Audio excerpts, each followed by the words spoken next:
everyone, and welcome. Thank you for taking the time to join once again for this End for Profit War panel discussion tonight. My name is Lakshmi Gopal, and I'm a national organizer at Roots Action and formerly on the Bernie 2020 national organizing team.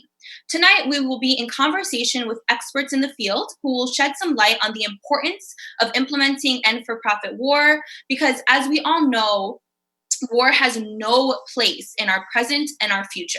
It is time for the US to truly implement a foreign policy which focuses on democracy, human rights, diplomacy, and peace and economic fairness. Tonight on this call, we're going to go over what Once Again Pact is, why it's important to continue voting for Bernie in order to fight for the end to for-profit wars. And after, we'll open up the floor for a panel discussion with experts and activists answering questions and discussing the importance of ending for-profit wars. Let's start off by giving some information about our guest speakers tonight.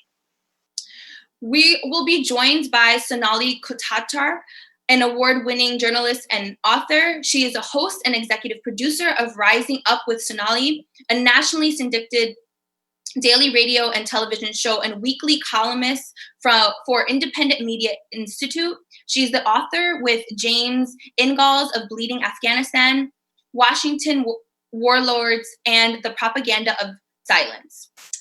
We will also be joined by Kathy Kelly, coordinates Voices of Creative Nonviolence, a campaign to end military and economic warfare. She and her companions believe that one way to end the next war is to tell the truth about the wars raging now. They've tried to stand alongside people trapped in war zones, believing where you stand determines what you see. We'll also be joined by Matthew Ho, a member of the advisory board of Expose Facts, Veterans for Peace and World Beyond War. In 2009, he resigned his position with the State Department in Afghanistan in order to protest the escalation of the Afghan war by the Obama administration. He previously had been in Iraq with a State Department team and with the US Marines. He is a senior fellow with the Center for International Policy and is a 100% disabled veteran. We'll also have Medea Benjamin, the co-founder of the women-led peace group Code Pink and the co-founder of the human rights group Global Exchange. She is the author of 10 books, including Drone Warfare, Killing by Remote Control, and Kingdom of the Unjust, behind the US-Saudi connection. Her most recent book, Inside Iran, The Real History and Politics of the Islamic Republic of Iran, is part of a campaign to prevent a war with Iran and instead promote normal trade and diplomatic relations. Her articles appear regularly in outlets such as The Guardian, Common Dreams, and The Hill. And lastly, we'll have Norman Solomon, a longtime anti-war activist and writer whose books include War Made Easy, How Presidents and Pundits Keep Spinning Us to Death. He is the national director of rootsaction.org and one of the partner organizations with Once Again Pact. Norman is the executive director of the Institute for Public Accuracy. In that role, he organized and went on 3 delegations to Baghdad in late 2002 and early 2003 in an effort to avert the US invasion of Iraq. So wonderful that we've been joined by these champions in the anti-war movement. There's so much to learn from them tonight to continue our fight in ending for-profit wars, and we're lucky to have them featured on our panel with us. We'll kick off tonight's program by going over what Once Again Pact is. We are a political action committee organizing votes for Bernie in upcoming primary elections up until the Democratic National Convention in August. Our goal is to reach 1,200 total delegate threshold that will allow platforms like End for War Profit, the Green New Deal, student debt cancellation, and an end to for-profit war to head to the convention to be voted on. Unlike the general election in November, continuing to vote for Bernie through the primary election will not mean a vote for Trump. That's only the general. We're still in the primary. So if we succeed in reaching the 1,200 delegate threshold, it would mean bringing platforms like the Green New Deal, Medicare for All, student debt cancellation, and an end to for-profit wars to the convention, whether or not Bernie becomes the presidential nominee. So what we are asking here is for you to not give up on everything we are fighting for. If your state has not voted yet, understand that a vote for Bernie is one that may have an impact on the future of the party. Now is not the time to give up or become apathetic. We are just getting started in making Sanders' policies a reality. Bernie has always emphasized not me, us. And our job is to pick up where Bernie Sanders left off and carry this torch across the finish line in this election and beyond with everyone in our movement. Our movement will continue without him because it's about what's best for all of us. I'm going to pass it over to my co-host and fellow organizer, Lynn Hua, to introduce herself and kick off the panel discussion for tonight. Thank you, Lakshmi, and hello, everyone. My name is Lynn Hua, and I am a national, once again, organizer and former member of the Bernie 2020 National Organizing Team. Right now, there are still hundreds of delegates left to be awarded in the Democratic primary, and we are aiming to pick up all that we can for Bernie Sanders in the remaining weeks, aiming for at least 1,200 delegates. We have a rare opportunity between now until the convention in August to forward Bernie's progressive platform, and we really have to do all that we can to help make it happen. If Bernie's delegate count makes it over to 1,200 delegates, we will be able to bring platforms like the Green New Deal, Medicare for All, student debt cancellation, and an end to for-profit wars to the convention to be voted on. In addition, our delegates will be present on key standing committees at the DNC. One of the most important standing committees we want to have influence in is through the Platform Committee. Every 4 years, they put together the party platform, and this is where we have power to leverage as a movement to integrate our progressive platform into the Democratic Party by continuing to vote for Bernie. The delegates on the Platform Committee help determine the platforms that Democratic candidates need in order to support, to run as a Democrat. So it'd be really great if they could endorse platforms like the Green New Deal, Medicare for All, student debt cancellation, and an end to for-profit wars. We are especially calling upon Democrats to make a commitment to end for-profit war, since they have felt so inclined to continue taking the moral high ground, all the while feeding into the military-industrial complex and willing to kill innocent lives for profit. The impression of America as a superpower has long been emphasized by our military might, but the questions still stand. Whose wars are we fighting for, and at what cost? The United States has been engaged in conflict for the past 20 years straight, and we know that when they say we fight these wars in the name of, quote, democracy and, quote, freedom, we know in actuality they're meant to elicit violence, to exploit resources, fill the pockets of corrupt people in power, and terrorize developing countries all over the world to keel to the status quo. It's imperative that we work to end for-profit wars and break the American imperialist hegemonic control that has been responsible for destabilizing so many developing countries all over the world, oftentimes resulting in hundreds, if not thousands, of refugees fleeing from danger in search of safety. This not only traumatizes the innocent people abroad, but our veterans when they come home. We have blood on our hands, and really, what honor does that bring? Billions of US taxpaying dollars go into upholding the military-industrial complex, money that could be spent on education, healthcare, and especially in the midst of a pandemic, safety nets for American people and our communities. The mindless violence put forth by the US not only affects those abroad, but those right here at home. There is a war going on in the streets right now. This terrorization has long encroached this country, and we know, based on the way Indigenous Americans were treated since the arrival of white settlers. We are witnessing in the streets as we speak, the police state exposing itself once again as Black Lives Matter protests are happening all around the country.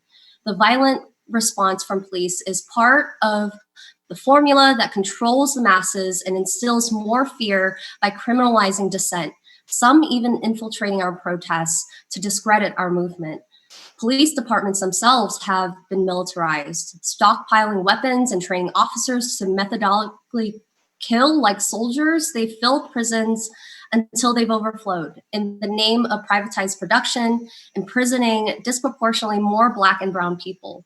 This is an architecture of structural racism and modern day slavery in late stage capitalism. Who are they protecting and serving? The people in power have made their intentions known, who they are protecting, taking copious amounts of money from police unions and the military industrial complex, in order to uphold control. They've starved our public resources and spent that money on state-sponsored violence at home and abroad. We are demanding an end to for-profit war abroad and within our borders here at home. We are currently at war, and we are demanding Democrats to take leadership and initiative to stop it. Now, without further ado, let's open up the floor and begin our end war discussion. Introducing our speakers again. Tonight, we're joined by Kathy Kelly, Sonali Kolhatkar, Medea Benjamin, Matthew Ho, and Norman Solomon. Thank you so much for taking the time to join us on this panel discussion. You all have such in-depth experience and knowledge, and we're so excited to learn more from you. We'll read off some discussion questions and anyone can hop in. The first question we have for tonight is, what is the military-industrial complex and how does it impact the wars we're currently engaged in? All right, anyone can hop in. Well, I think if I'll go first, I guess. I think it's much larger than what Dwight Eisenhower famously described it as more than 60 years ago. I think the extensions of the military-industrial complex, of course, go well past the Pentagon, goes well past the defense industries, and goes well past the Congress members who are part of that triad, if you will. But it also includes our university system. It also includes the fossil fuel industry. The Department of Defense is ExxonMobil's largest customer. It includes the think tank industry, which provides the bulk of the briefings to members of Congress on the wars overseas. And these are supposedly neutral experts who are funded either by the defense industry or by the Pentagon. It extends to the banks. It extends to the media, because all of those corporations are all tied together because of the money management firms that are majority shareholders in all of them. So the interests of Viacom and CBS are tied directly to the interests of Lockheed Martin, because organizations, money management firms like Vanguard and State Street Bank are majority shareholders of both of those corporations. And finally, it extends to people. You go back in different parts of time, and the wealthiest parts of the United States were, Tulsa or Dallas because of the oil, New York because of the textile, New York and New England because of textile mills, Silicon Valley, of course, because of, stuff like computers and Zoom. But for the last at least 15 years, the wealthiest part of the United States has been the suburbs of Washington, D.C. Whatever magazine or website you look at, 4 out of the top 5 wealthiest counties in the country, 6 of the top 8 wealthiest counties in the country, et cetera, are all Washington, D.C. suburbs.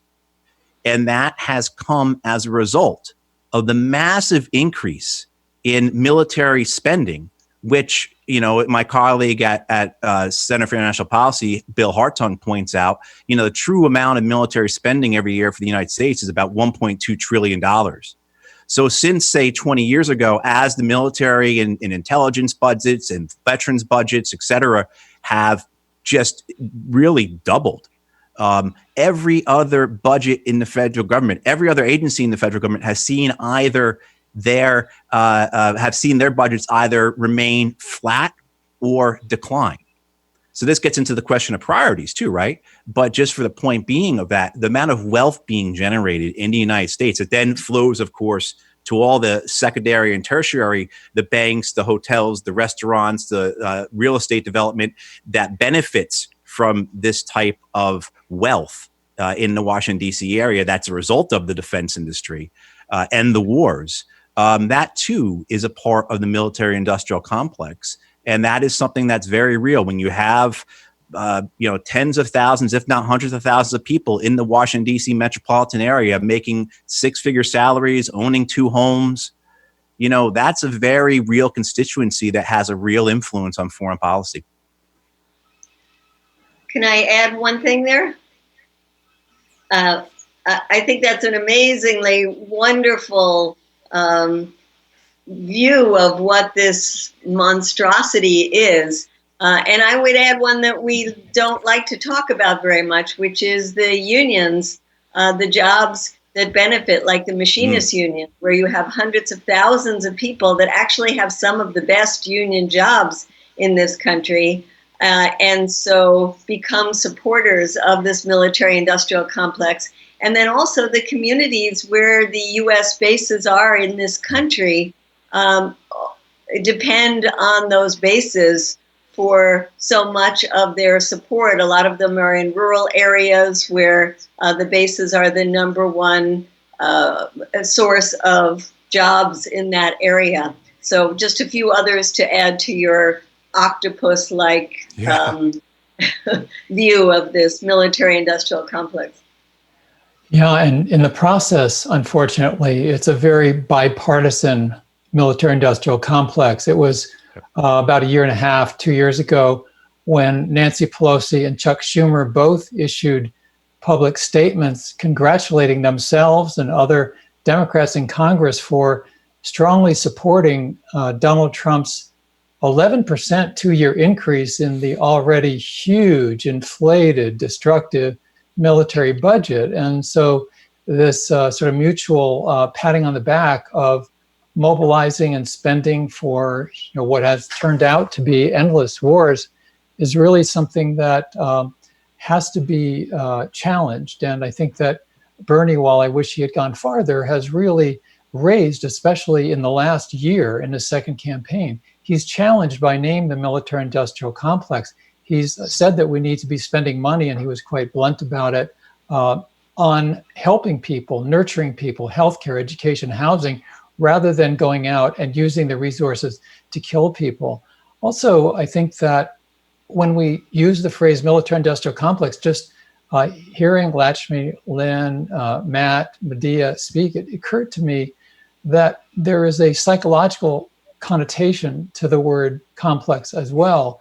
And there is a wide range of ways that the political economy and the way in which power is wielded, the huge billions of dollars in profits from military spending and war making, that has just such a corrosive and horrible effect.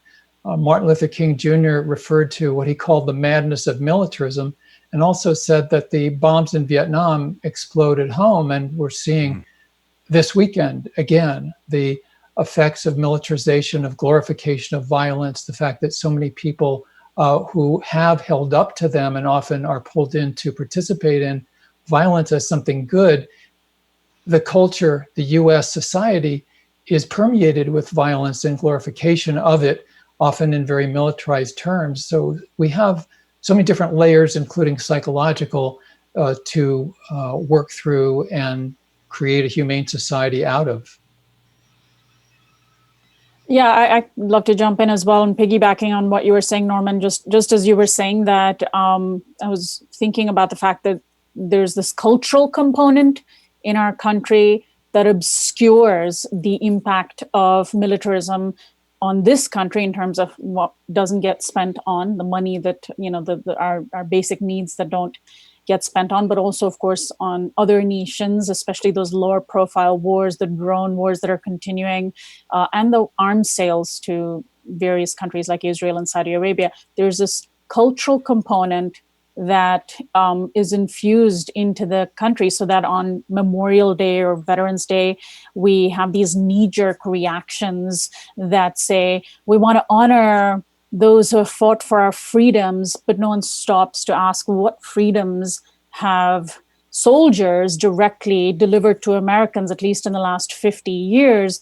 But it's a very useful way in which American culture obscures the depth of destruction that our military represents. And we do have to, through uncovering all of the destruction that our military causes, we do have to chip away at that culture and rewrite it and create a different culture.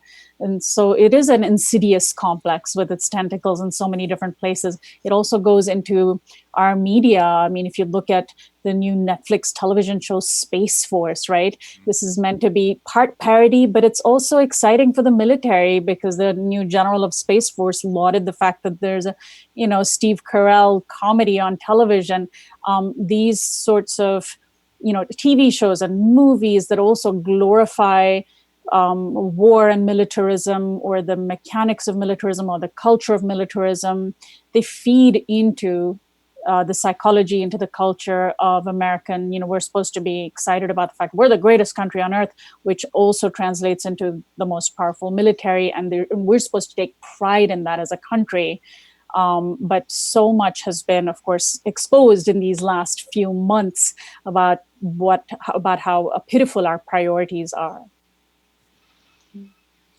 Sonali, when I think about how our culture looks at the situation that's going on today, I know that many, many observers will, not hesitate to judge the people that are in cities and setting fires and looting stores like Target.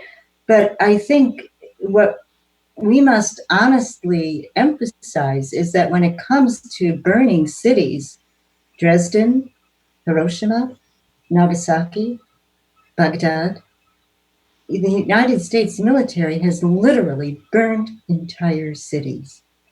Looting and plunder. It's happening all the time through the United States military takeover of other people's precious and irreplaceable resources, and the insistence that we get to take those resources at cut rate prices.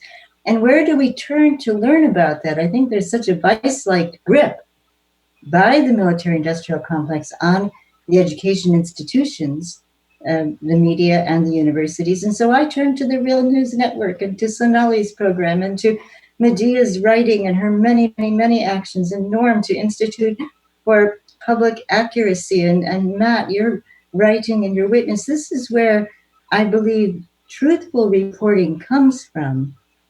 But the military has so much power with entrenched government jobs and corporate profits that it's very, very difficult to uproot it.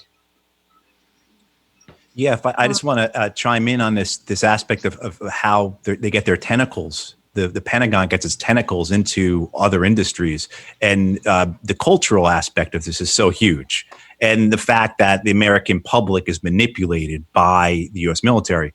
And, it's well known that the United States military, they are the ones that sponsor the NFL to bring out those giant flags.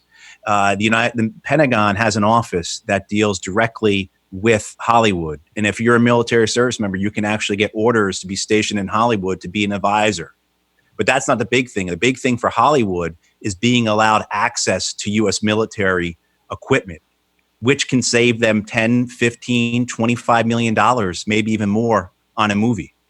And the way the Pentagon works this is so insidious, because what they do is they'll say to Sony Pictures, we just don't want script review of the films that we are supporting. We want script review of all your films. So this is why you don't see anti-war films coming out of Hollywood, because, and if they are, they're independent films. Because if a major studio pushes a big, say a movie like Oliver Stone's Born on the 4th of July, or a movie like Platoon that Oliver Stone did, this all comes directly from the military learning about those experiences with Hollywood. They'll say to the studio, look, if you're going to do this anti-war film, we can't guarantee that you're going to get the fighter planes and the ships. And also, too, the military provides all those personnel and all those war movies. A lot of them are active duty service members that studio doesn't have to pay union rates towards, et cetera. So it's very insidious how the Pentagon does this. And they do this not just with Hollywood, of course, but with, all kinds of industries. One last just number that's stuck in my head is the Pentagon's public relations budget every year is about $7 billion. That's for advertising, recruiting, doing the NFL things, et cetera. The largest PR agency in the world, which off the top of my head is escaping me, but I know the number for this, they spend $900 million a year.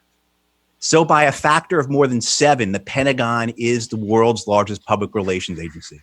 So this military-industrial complex doesn't just extend to the politicians or the defense industry or the banks or whoever. It extends to every American who is, manipulated through all forms of media by the defense industry and by the Pentagon. On the topic of insidious manipulation, why does the government lie about wars and foreign governments? Obviously for profit, but what else is fueling it in addition to the military octopus? I think a big part of it is maintaining this lie that the U.S. is the world's moral authority, because if it were all out in the open that the U.S. is, the biggest weapons provider to Saudi Arabia, to Israel. I mean, it is out in the open, but if it were harped on by the corporate media, the US's moral authority would suddenly be in question by the majority of its citizens. So kind of invisibilizing those links, invisibilizing the fact that the US's militarism is not just, neutral. It's not just not neutral. It is quite decisively negative, amoral. They have to lie about it because otherwise we would just be exposed as a country that promotes war globally. I think there was so much determination on the part of the military to overcome what they called the Vietnam syndrome, as though it was an illness that the U.S. public might have been completely weary of war and never, ever, ever wanted to get in another war again. And so how do you overcome the Vietnam syndrome? Well, one lie that they told among many was that, these are humanitarian wars. Now that's quite an oxymoron, isn't it, to ever imagine that a war could be humanitarian. But they would try to tell people, well, we have to stay in Afghanistan because Afghan women need us. And that was just so patently false. And it's still false today. The people in Afghanistan don't turn to the United States military for protection or for help or to protect humanitarian endeavors. And in fact, their humanitarian situation has steadily worsened. I'm sure everybody on this panel can contribute many other examples of that. And then, of course, the military has had to convince the United States public that it's not going to engage in conscription. So we have to be really careful now because they might lean toward a sort of national service idea. And I think that's very, very, very dangerous because I think that the impoverished people in this country will be pulled into serving into the military and possibly loaning their lives to kill or be killed, to maim or to be maimed. I think they have to lie to justify the wars. We know the lies about the weapons of mass destruction that Saddam Hussein supposedly had, but also lying to talk about the links with Al-Qaeda and the use of this terrorism extremism since 9/11 has been a constant lie, just calling Iran the #1 state sponsor of terrorism, which is a lie. And certainly Saudi Arabia is a much greater sponsor of terrorism, and the United States for that matter. And then they have to lie to keep us in these wars, just like in the case of Vietnam. There were constant lies about the body counts, and we were just about to win. We've heard the same thing for almost 2 decades now on Afghanistan, that there was just around the corner that we were going to defeat the Taliban. And we hear that in Iraq as well. So it's not just lying to get us into the wars, it's lying to keep us in the wars. There's the aspect that seems somewhat true, that if the human realities of war were conveyed, of course, sitting and watching a TV or a computer screen or reading, there's no way it could be conveyed. But if it were better conveyed as realities of what war really means in human terms, then there would be less support for war. But I don't think that entirely explains. I mean, I'm remembering when Matt mentioned the film, the great film, Born on the 4th of July, based on the book of that name by Ron Kovic, Ron writes in that book that he wanted to go to Vietnam. He had a hero of John Wayne, and the reality was so extremely different than what the media were conveying. So that's certainly part of it. If the realities of war could be conveyed, then there'd be less support for U.S. constant war making. But there also is the constant propaganda messaging through silence and commission of the worthy and unworthy victims, because we know sometimes we're told about the people who suffer from war, but very rarely when it's the United States that is causing the suffering. So people on the planet are tacitly divided in news media and most political discourse in Washington between victims of war who are worthy of our compassion and our outrage, and people who are rendered invisible. And I think I would just add, at the end, they lie because it works. They've always lied. The United States has lied before it was the United States. I mean, the lies that were made up about the Native Americans to justify the slaughter of the Native Americans.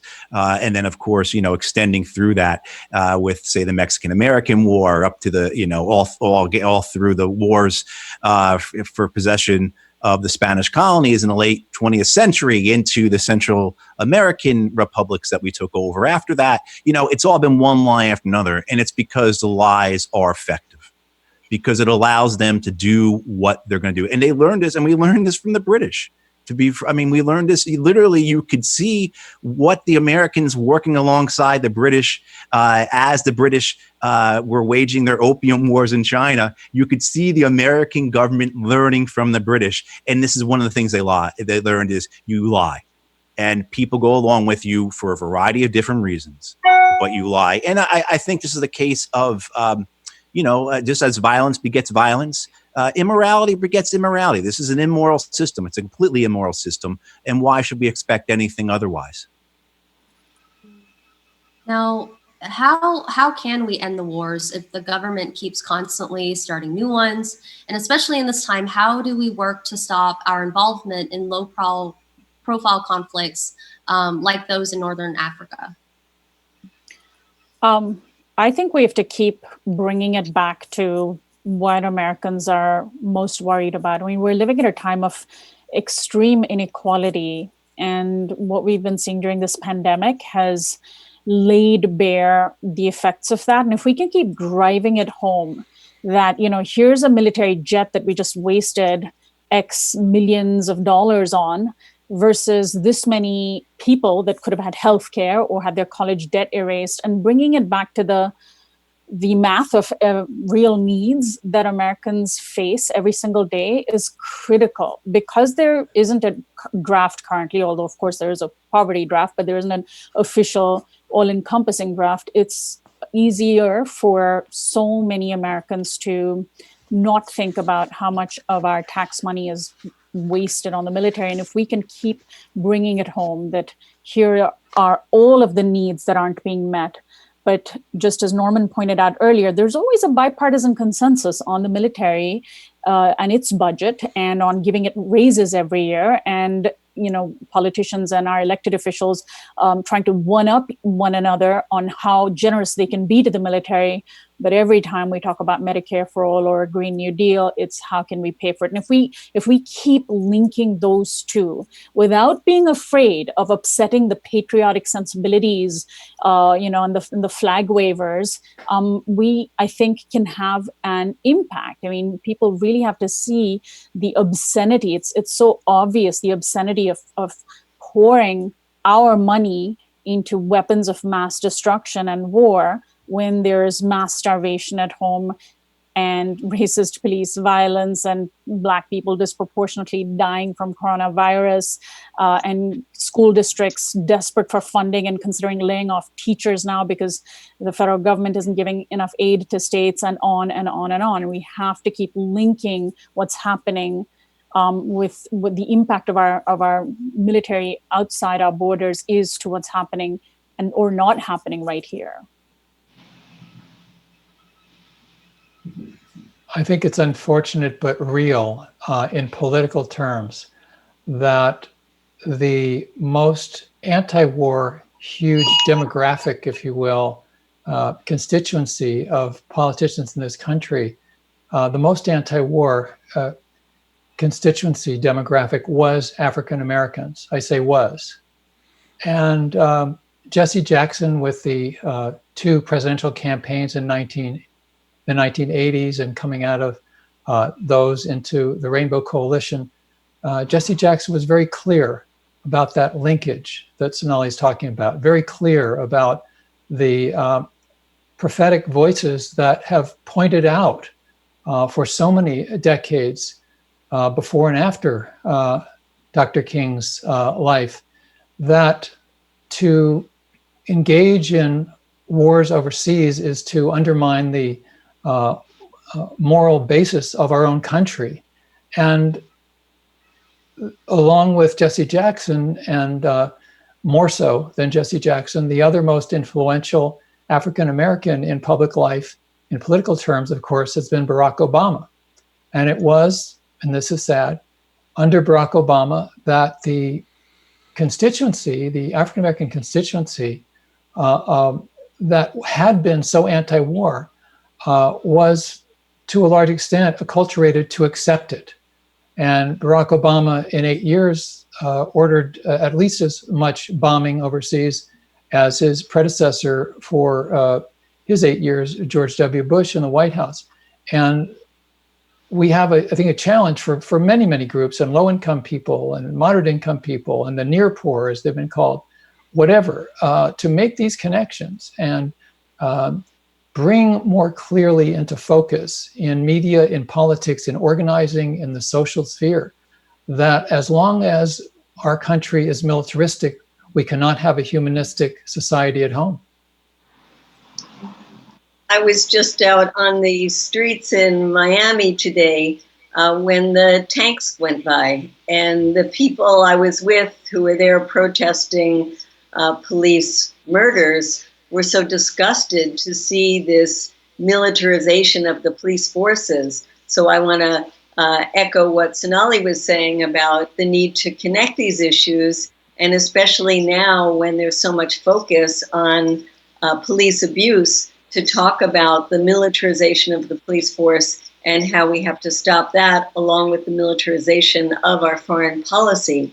And then Norman had brought up the issue about it being a bipartisan policy. And I think when we talk about how we're going to end these wars, it really is incumbent upon us, as we try to build a stronger anti-war movement, to be nonpartisan. When Donald Trump wants to reach out and have a diplomatic opening with North Korea, that's a good thing, even though it's Donald Trump.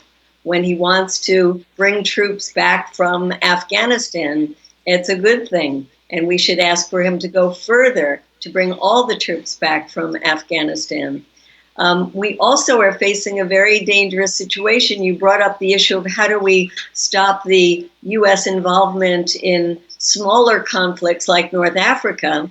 Well, the Trump administration is actually looking into how it can bring troops out of North Africa because they're more interested in the big power conflicts, in conflict with China and Russia. Of course, that justifies enormous military budgets, but it has become so partisan, with the Democrats being anti-Russia and the Republicans being anti-China, and then Biden in his campaign trying to out-Trump Trump in his anti-China rhetoric.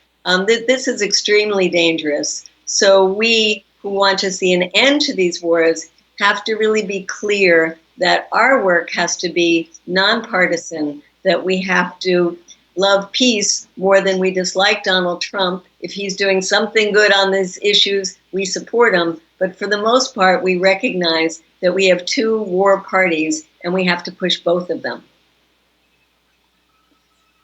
Some friends of ours went to a Trident nuclear submarine base in St. Mary's, Georgia, and they did an act of disarmament, symbolic disarmament. And when they emerged from the courtroom after having been convicted, one of them said, well, the Pentagon has many installations around the world, and this courtroom is one of them. And I think that the legal system in the United States is set up so much to protect the big guns, the military contractors, the weapon makers, and the war makers. And yet, I think we have to pay attention to the judicial system, the legislative system, and the executive system, and confront all three. Code Pink has done brilliantly confronting people inside of Washington, D.C., publicly and regularly.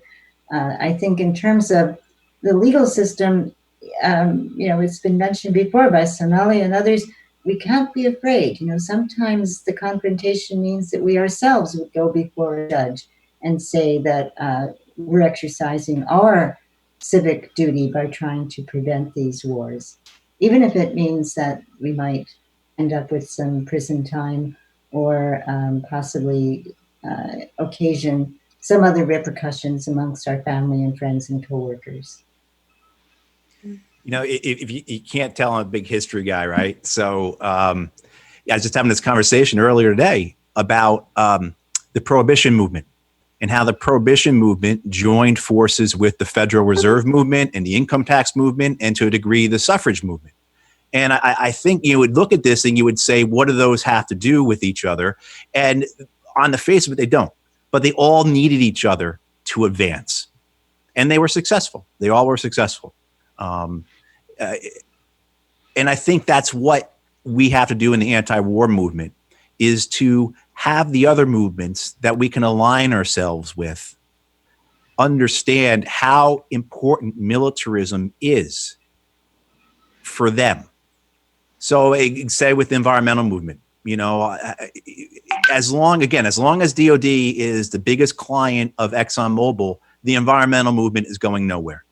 National Priorities Project just put out a really great piece of work on the relationship between militarism and climate change. One of the things they point out is that we will spend about $6.5 trillion on these wars in Iraq and Afghanistan. But to have ripped out the entire electrical grid in this country, knocked down all the coal plants, turned off the nuclear plants, et cetera, and replaced that all with renewable energy would have only cost $4.5 trillion. So then we could have thought about what we're going to do with the other $2 trillion. So it's making sure that the other movements have the information that we possess, so they know how important militarism in these wars are in terms of how they're affecting everything here at home. And finally, one other thing I'll add to what people can do is you have to support independent journalism. You have to support people like Sonali. You have to support organizations like the Real News Network. I mean, in terms of what the U.S. military is doing in Africa, particularly West Africa, I know of like 3 journalists who are covering that. So you have to support the independent media in order for people to have the information necessary so that they can inform, they can educate, they can communicate, inspire, et cetera. And on that note, when there is some space that can be moved into, we need to do it in political and electoral terms. We have Alexandria Ocasio-Cortez, we have Anna Presley, we have Ilhan Omar and Rashida Tlaib already in Congress, and we need more anti-war voices who are willing to tell the so-called leadership of the Democratic Party that they have principles that include ending wars, and they're not going to be turned away from those principles. I would want to add Lisa Savage up in Maine right now. She's running for senator, and she's brilliant when it comes to the connection between militarism and the climate. And she's done quite an anthology of research, but she also speaks up very boldly, and she's got a great group of supporters.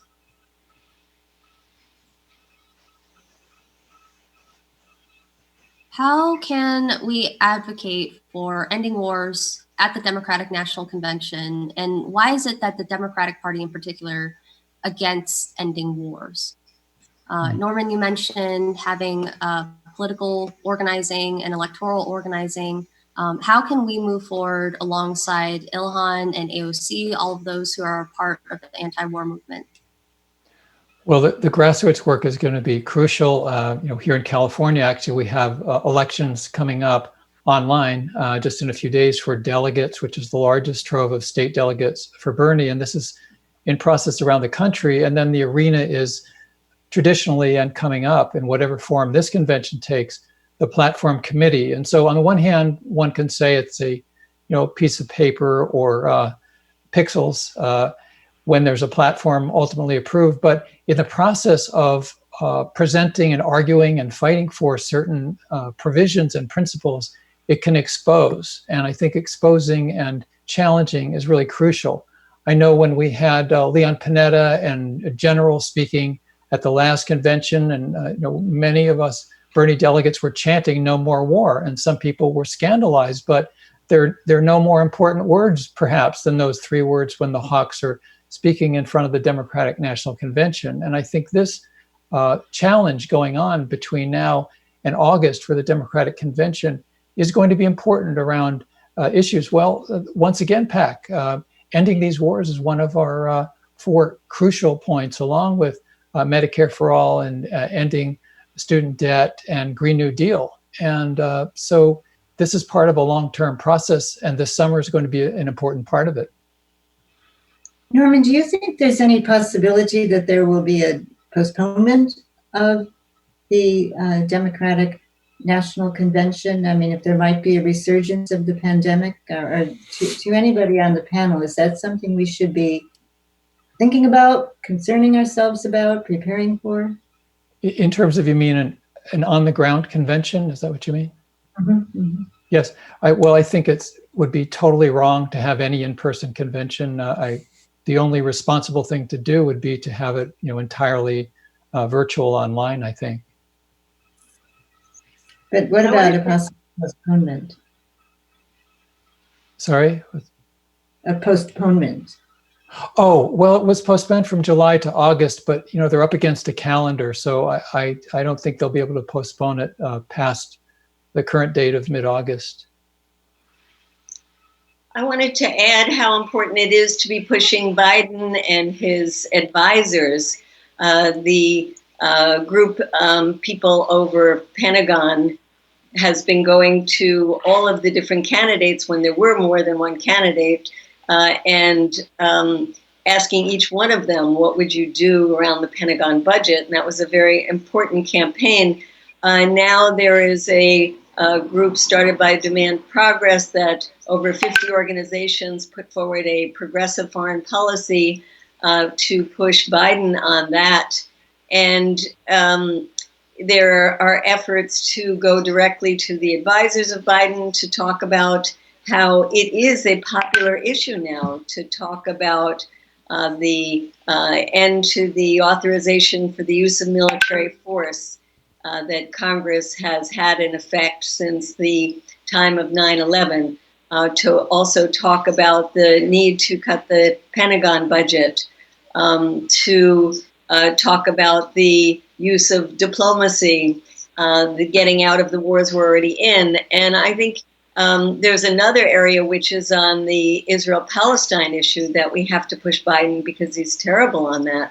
Mm-hmm. So I think we do have a lot of work to do to get organizations and do the kind of broad coalition that Matt talked about to pressure Biden to be better on some of these foreign policy issues.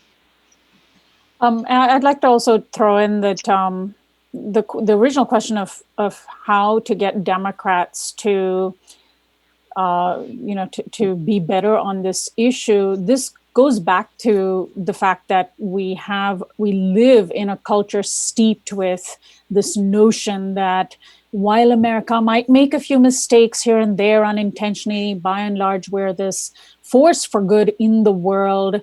And that if we aren't now, it's only because of Trump.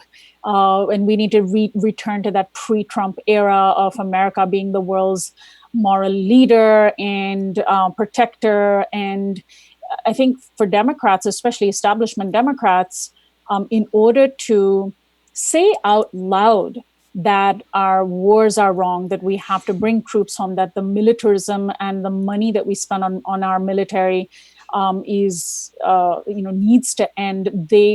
In order for them to say that, they have to admit what is so hard to admit, which is that our US military is not a force for good. So that cultural shift is part of what's needed to push Democrats into doing the right thing. And that means talking about the impacts of our wars. That means drawing a clear line. I mean, one of the great things that Bernie did was make the issue of Medicare for all a litmus test for Democrats. We need to make anti-war sentiment and anti-militarism a litmus test for Democrats. And it's so easy to connect the issue of Medicare for all to the issue of militarism when we talk about money spent. And so that cultural shift is needed, and a relentless pushing against Democrats. But I also think a big part of the problem is the anti-war movement is, aging. We don't have a youth-led anti-war movement in this country anymore. A lot of our young folks are involved, and rightly so, in the anti-immigrant, the pro-immigrant movement,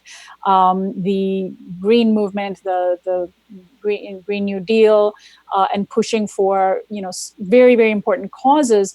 But that youth leadership in the anti-war movement is not a mass movement anymore. It's not a mass movement of young people anymore. And I think we need to have that in place as well when we push Democrats who hopefully care about the fact that their future voters are going to be judging them on this issue.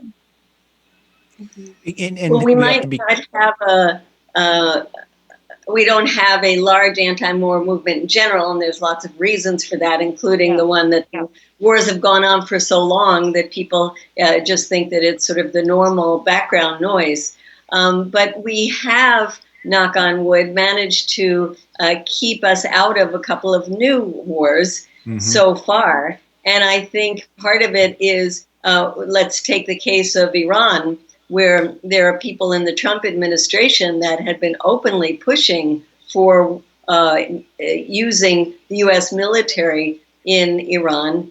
And so far that hasn't happened. And of course, one of the reasons is that Iran is a strong military power, and the Pentagon knows full well what could happen if there was a war with Iran. But the other is the public sentiment. And I think Trump knows it very well, that the American people don't want to get involved in another war, particularly in the Middle East. But I want to say that it's so important that we do more work on the issue of China, because the way that Trump is going on this and whipping up the anti-China sentiment, which he was doing before around trade and now even more so around the coronavirus, and certainly he might be very well wanting to have more distractions as we get closer to November. We've got to work to educate people that China is not our enemy, and don't allow the Democrats to go down that same path that Trump is going down. One of the things, Lynn, you said earlier in your introduction, which was really spot on, and I'm sure I know everyone on the panel agrees, that the wars abroad are, interconnected with the wars here at home. And for so many Americans, they're detached from the wars overseas. I mean, I can't tell you, even now, 19 years after 9/11, I still will go someplace, I'll be at a function, and people will say to me, oh, I never met anyone who went to Iraq. Because the people who are serving in those wars come from rural counties or the inner city. They come from the underclass, if you will. The people who are dying in this pandemic come from that same underclass, where they're not seen by the majority of Americans. They're not seen by the majority of white Americans or middle class or upper middle class or wealthy Americans. And, we have to make that connection, that these people who we call heroes, whether because you went and fought in a criminal war in Iraq, or because you're dying because your hospital doesn't have enough PPE for you in the hospitals, or you're a single mom who's working her second shift at Walmart because she needs the money. Well, we call these people heroes, but the reality is they're just exploited people. And we have to make that connection to people here in the United States. We have to show them how this is interconnected. And, when we were talking before about a virtual Democratic convention, I thought, how great would it be if we could get somebody, some Mr. Robot type hacker who could hack into that Zoom feed and put images side by side of our burning cities here, along with all the cities that we've destroyed overseas, just as Kathy said. And we have destroyed cities from Africa to Pakistan in the last 20 years. More going back in my lifetime, since 1973, the entire region has been destroyed in one way or another. No one's escaped it. And that's because of U.S. military and U.S. foreign policy. And I think now, with what we're seeing on our streets and with our pandemic, the American people have somewhat of a taste for what the people over there have been experiencing. And I think that type of fear, that type of emotion, that type of hurt and suffering is something that they need to understand and make that connection with. And I think that's how you help build an anti-war movement, and you help as well, too, as Norman says, we have to get political capital. We've got to get political space. We've got to get political ammunition, if you will, for those like Ilhan Omar and Alexandria Ocasio-Cortez, because, and Rashida Tlaib and others, because if we don't, they're not going to be able to fight, and they'll eventually be pulled under. Very, very powerful input. Thank you, Matt. And everyone else on this call, Kathy, Sonali, Medea, Norman, thank you so much. I don't mean to interrupt. We're just at the top of the hour, so we have to wrap this up. But this has been such a robust discussion about why it's important to end war, not only at home, but abroad. I'm so grateful to have had all of you on this panel to share information with us. For now, I'm going to pass it back over to Lakshmi to help close us out. But thank you again so much for joining us on this discussion panel. Thank you, Lynn. Thank you, Lynn. And to our guest speakers, Kathy Kelly, Sonali Kolhatkar, Medea, Matthew, Norman, Solomon, for this informative panel discussion tonight.